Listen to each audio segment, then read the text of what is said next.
नमस्कार। मैं गुलशन सिंह भदौरिया। आप सुन रहे हैं बटेरा की बातें। तो भगवती शक्ति भगवान शिव से आग्रह करती है, कोई ऐसी कथा सुनाए जो हर प्रकार के कष्ट के समय सांत्वना दे, आनंद दे। शिव जी राम जी की और सीता जी की कथा रामायण सुनाते हैं। एक जिज्ञासु कौआ काकभूषण इस कथा को सुन लेता है। जो भी उसे याद था वह उसे नारद मुनि को सुनाता है।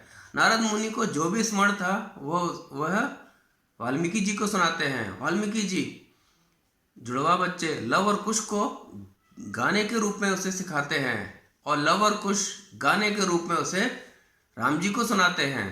पारंपरिक मान्यताओं के अनुसार हम जिस रामायण को जानते हैं वह अधूरी है। शिव जी सारी कथा को 1,00,000 श्लोकों में कहते हैं। हनुमान जी उसे 60,000 श्लोकों में कहते हैं। वाल्मीकि जी 24,000 श्लोकों में। अन्य कवियों ने इससे भी कम छंदों में रामायण को प्रकट किया है। रामायण कोई सिलेबस नहीं, कोई पाठ्य नहीं है, एक मान्यता है, एक परंपरा है, एक चेतना संबंधी सत्य, एक ऐसा विचार जिसका भौतिक व अनुष्ठानिक प्रक्रियाओं के रूप में सैकड़ों स्थानों पर सैकड़ों वर्षों से विवरणों, गीतों, नृत्यों, प्रतिमाओं, नाटकों, चित्रों व कठपुतली कला के साथ समारोह मनाया जाता रहा है। जितनी बार रामायण को सुना गया वह उतनी ही धाराओं व शाखाओं के साथ सामने आई। प्रत्येक का अपना ही एक झुकाव है। राम कथा, रामलीला, राम आख्यान, रामचरित्र, राम कीर्ति या राम काव्य कथा के व्याकुल कर देने वाले पक्षों के बावजूद इसकी नए सिरे से उमंग और उत्साह देने की योग्यता व क्षमता ही इस कथा को और भी संवेदनशील बनाती है। वाल्मीकि शिव रामायण को आनंद रामायण का नाम देते हैं। व्यास जी ने इसे अध्यात्म रामायण कहा। यहाँ राम कोई नायक नहीं, वे एक भगवान हैं। सीता कोई शोषित नहीं, वे एक भगवती हैं। और रावण कोई खलनायक नहीं, वह एक ब्राह्मण है, ब्राह्मण की संतान, जो अपने विशाल ज्ञान के बावजूद, संस्कृत में ब्रहा मतलब विशाल, मन, अपने मन का विस्तार नहीं कर पाता। वह भगवती की आराधना नहीं करता। अंत वह भगवान को पाने में भी असफल रहता है। रामायण की परंपरा 2वीं सदी ईसा पूर्व 2nd BCE के पूर्व विचरण करने वाले भांडों, गायकों के द्वारा मौखिक परंपरा वाचन होता था। 2वीं सदी ईसा पूर्व वाल्मीकि की संस्कृत रामायण आई। 1ली सदी ईसा में व्यास जी की महाभारत में रामोपाख्यान आया। 2वीं सदी ईस्वी में भास का संस्कृत नाटक प्रतिमा नाटक आया। 3वीं सदी ईस्वी में संस्कृत में विष्णु पुराण आई जिसमें रामायण के विषय में था। 4वीं सदी ईस्वी में विमलासुरी की प्राकृतिक पौमाचार जैन रामायण आई। 5वीं सदी में कालिदास की संस्कृत रघुवंश आई। 6ठी सदी ईस्वी में पाली दशक जातक बौद्ध रामायण आई और देवगढ़ मंदिरों की दीवारों पर राम की प्रथम छवियां पाई गईं। 7वीं सदी ईस्वी में संस्कृत की भट्टी काव्य आया। 8वीं सदी ईस्वी में भवभूत का संस्कृत नाटक महावीर चरित्र आया। 9वीं सदी में संस्कृत में भागवत पुराण आई। 10वीं सदी ईस्वी में मुरारी का संस्कृत नाटक अनिरुद्ध राघव आया। इन सभी में रामायण के विषय में कहा गया था। 11वीं सदी ईस्वी में भोज का संस्कृत चंपू रामायण आई। 12वीं सदी में कम्मन की तमिल ईरामवतार आया। 13वीं सदी में संस्कृत में अध्यात्म रामायण आई। 13वीं सदी में ही बुद्धा रेड्डी की तेलुगु रंगनाथ रामायण आई। 14वीं सदी में संस्कृत की अद्भुत रामायण आई। 15वीं सदी ईस्वी में कृतवास की बंगाली रामायण, कंदाली की असमिया रामायण, बलराम दास की उड़िया दांडी रामायण और संस्कृत में आनंद रामायण आई। 16वीं सदी ईस्वी में तुलसीदास की अवधी भाषा में रामचरितमानस आया। अकबर द्वारा रामायण के चित्रों का संग्रह किया गया क्योंकि अकबर पढ़े लिखे नहीं थे।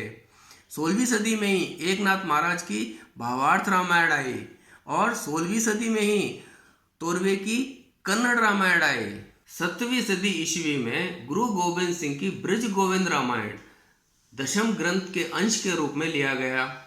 18वीं सदी में गिरधर की गुजराती रामायण, 18वीं सदी में ही दिवाकर प्रकाश भट्टी की कश्मीरी रामायण आई। 19वीं सदी में भानुभक्त की नेपाली रामायण आई। 1921 में साइलेंट सिनेमा में पहली बार सती सुलोचना की कहानी आई जिसमें रामायण के विषय में था। और 1943 में गांधी जी ने जो एक फिल्म देखी थी वो थी राम राज्य। 1955 में रेडियो में मराठी गीत रामायण के रूप में हुए। 1970 में कॉमिक बुक अमरचित कथा में रामायण के विषय में था। 1987 में रामानंद सागर ने टीवी में रामायण का प्रसारण किया। रामायण की परंपरा चलती रही है और चलती रहेगी, लेकिन आप किसी भी रामायण को देख लीजिए, भाव तो वही है। आइए एक भाव को समझते हैं, शबरी के बेर। तो जब सीता जी का हरण हो गया, राम जी कई दिन कई रातों तक चलते रहे। जब कभी सीता की दशा का ध्यान आता तो रोने लगते। उनका शरीर धूल और पसीने से भरा हुआ था, जटाएं उनके मुख तक आ रही थी, आंखें मारे क्लाती के लाल हो उठी थी। लक्ष्मण भी चुपचाप अपने भैया के पीछे चलते जा रहे थे। कभी कभी उन्हें अपराध बोध का अनुभव होता तो कभी ग्लानि से भर उठते। वे जानते थे कि उनके भैया को दयापूर्ण नेत्र या सांत्वना से भरा आलिंगन भी सहन नहीं होगा। वे केवल घने से घने वन के बीच चट्टानों व नालों को पार करते हुए उनके साथ चलते जा रहे थे। उन घने वन और उन चट्टानों को आज तक किसी मनुष्य ने पार नहीं किया था। तभी एक स्त्री की पुकार सुनाई दी, रुको। राम जी वहीं थम गए। वह स्त्री एक वनवासिनी थी। उसने पशुचर्य, पंख, खनिज व मोतियों की माला पहनी हुई थी। बैठो, उसने कहा। राम जी वहीं बैठ गए। तुम भूखे दिखते हो, वह बोली। शायद तुम्हें कुछ खा लेना चाहिए। मेरे पास ये बेर हैं, तुम इन्हें खा सकते हो। राम जी ने उस विचित्र भील स्त्री के हाथों में बेर देखे और शांतिपूर्वक वहीं बैठ गए, उन बेरों के परोसे जाने की प्रतीक्षा करने लगे। स्त्री ने बेर चखा और राम जी को दे दिया। राम ने उसे खाया। वह बड़ा मीठा और रसीला था। उसने और एक बेर चखा और उसे दूर फेंक दिया। इसके बाद तीसरा बेर चखा और लक्ष्मण को दे दिया। लक्ष्मण घृणा से सिसक उठे, तुमने मुझे झूठा फल खिलाने का साहस कैसे किया? मैं कोई सेवक नहीं जो एक अपवित्र भोजन करूं। मैं लक्ष्मण हूं, अयोध्या का राजकुमार, और ये राम जी हैं, अयोध्या नरेश। क्या तुम्हें जरा भी शिष्टाचार नहीं आता? वह स्त्री लक्ष्मण के इस रूखे व्यवहार से चिढ़ उठी। वह बारंबार क्षमा मांगने लगी और राम जी ने उसे दिलासा देते हुए अपने भाई को कड़ाई से कहा, यह तो स्पष्ट है, मैं जो देख सकता हूँ वह तुम्हें दिखाई नहीं दे रहा। हम दो पुरुष वन में शस्त्र सहित जा रहे हैं। हम देखने में भयंकर लग रहे हैं, परंतु इसके बावजूद वह स्त्री हम तक आई। वह निश्चित रूप से एक जीवट वाली स्त्री है। वह हमारे लिए रुकी, हमें भोजन देना चाहती है। वह ऐसा करने के लिए विवश नहीं है। वह एक सेवापरायण और उदारमान नारी है। उसने वे बेर इसलिए चखे ताकि हमें केवल मीठे बेर ही परोस सके। वह अपना अतिथित्व धर्म बहुत अच्छी तरह निभाना जानती है। मैंने तो यही देखा, परंतु तुम्हें क्या दिखा? वह एक ऐसी स्त्री है जिसे शिष्टाचार निभाना नहीं आता। वे शिष्टाचार जो तुमने महल में सीखे, उसे देखो लक्ष्मण। वह एक वनवासिनी है। वह महल और उसके शिष्टाचार के बारे में क्या जानती है? राजकुमार और राजाओं के बारे में वो क्या जानती है? तुमने उसे अपने स्तर पे परखा, तुमने उसकी ओर देखा तक नहीं। तुम नेत्र होते हुए भी नेत्रहीन बने रहे लक्ष्मण। उसका दर्शन करो। राम जी ने उस स्त्री के दिए हुए बेर बेहद चाव से खाए। वे उसका नाम नहीं जानते थे। उन्होंने उसे शबरी के नाम से पुकारा, अर्थात शबर जाति की स्त्री। आहार लेने के बाद मिली ऊर्जा के साथ वे फिर से सीता की तलाश में आगे चल दिए। वाल्मीकि रामायण में शबरी को किसी आश्रम की रखवाली के रूप में दिखाया गया है, जिसके निवासी काफी पहले मर चुके हैं। एक भविष्यवाणी के अनुसार राम आएंगे और वह उनका इंतजार कर रही है, लेकिन शबरी राम को नहीं पहचानती है। कंबन की तमिल रामायण तथा संस्कृत की अध्यात्म रामायण में शबरी के बेरों वाला प्रसंग नहीं आता है। असमिया रामायण में इंद्र विमान भेजकर शबरी को स्वर्ग आने का निमंत्रण देते हैं।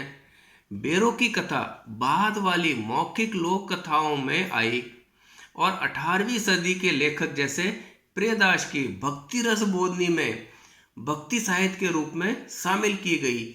उड़िया रामायण में शबरी राम को लाल आम खिलाती है। हो सकता हो रामायण की परंपरा इतनी पुरानी है, वो आम लाल बेर बन गए हैं और कहीं पे वो लाल अंगूर बन गए हों। रामायण को एक चेतन परंपरा के रूप में देखा जाना चाहिए, जिसे लोगों ने श्रेष्ठता के प्रदर्शन के लिए रचा है। रामायण एक परंपरा है, एक भाव है। हमें उस भाव को समझना है, उस रस को समझना है। तुलसीदास जी से किसी ने पूछा कि भक्ति करने का, राम नाम लेने का मन तो नहीं करता, लेकिन मैं मन मार के बैठ जाता हूँ, तो क्या मुझे उसका फल मिलेगा? तुलसीदास जी मुस्काए और कहते हैं, जब जमीन में बोया जाता है तो वो सीधा है, उल्टा है, आड़ा है, तिरछा है, ये नहीं देखा जाता। समय आने पर वो वृक्ष बनता है और फल जरूर देता है। रामायण एक परंपरा है, एक भाव है, एक रस है, वो खट्टा मीठा रस है। हमें रामायण को एक भाव की तरह समझना चाहिए, तभी हमारे चित्त में चैतन्य जागेगा और हमें सतचित आनंद की प्राप्ति होगी। रामायण कभी भी राम के जीवन की कहानी नहीं रही है। यह एक कहानी है कि कैसे राम दूसरों के लिए रहते थे। अनंत आख्यानों पर छुपाया सनातन सत्य वो अनंत है, कथाएं भी अनंत है। आप इस वीडियो को शेयर करें, सब्सक्राइब करें।